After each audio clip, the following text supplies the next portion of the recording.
que hemos compartido con el productor es aprender a conocer un poquito el árbol, cómo interactúa con el medio ambiente, con el suelo, relación raíz-copa y qué arquitectura es la que nos reduce los costos de producir una mazorca de cacao. ¿Por qué? Porque cualquier arquitectura del árbol de cacao nos puede producir, pero nos puede ir elevando el costo de producción. ¿Y por qué? Porque el árbol se va elevando y deformando de una forma que nos cuesta buscar la mazorca o cosecharla.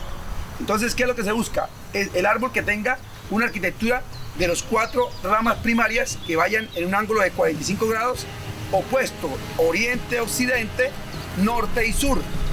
Así deben ir las ramas, pero en un ángulo de 45 grados, formando una rama plagiotrópica. ¿Qué quiere decir una rama plagiotrópica? Que tenga forma de palma, con sus ramas secundarias y terciarias en el mismo sentido. El objetivo de la capacitación es que los productores que nos acompañan hoy puedan aprender, ¿verdad?, los diferentes tipos de poda que pueden practicar en sus plantaciones, ¿verdad?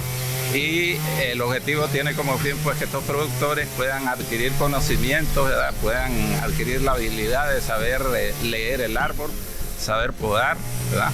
Y con este fin, pues, aumentar la productividad.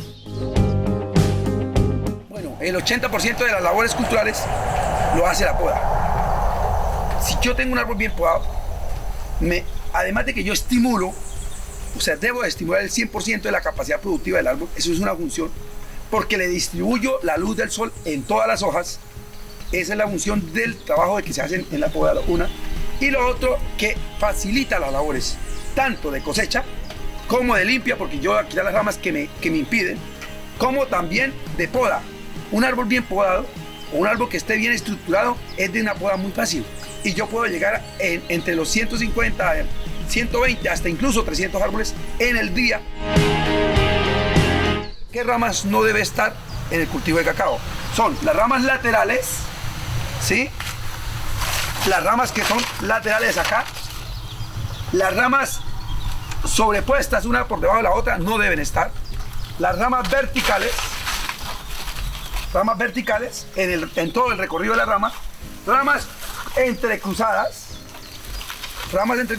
y ramas cruzadas.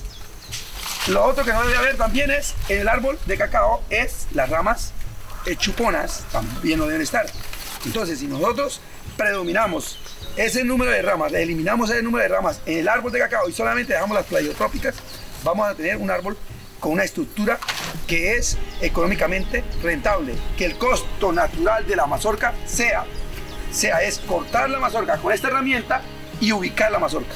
O sea, que el día que nosotros trabajemos o tengamos la plantación manejada con esta herramienta, vamos a tener el cultivo de cacao como un negocio. Si usamos otra herramienta, o sea que este árbol no debe tener más de 2,50 y con una estructura suficiente para producir un número de mazorcas que sean un negocio para él. Con las 5 labores básicas: limpia, una limpia buena, que deje las hierbas buenas, las buenas sin dejar a raspaterrón, con trinchos, o sea, haciendo los trinchos que hicimos nosotros allá, atravesar ramas, con las podas adecuadas, con la fertilización, con el control fitosanitario y la cosecha, yo puedo llegar fácilmente a los 2.000, o sea, a las 4.000 libras o 4 libras por árbol. El árbol de cacao tiene unas zonas, 3 fases o 3 zonas, que son la primera fase, que es la parte de abajo, que es donde produce el 5%, si es por injerto.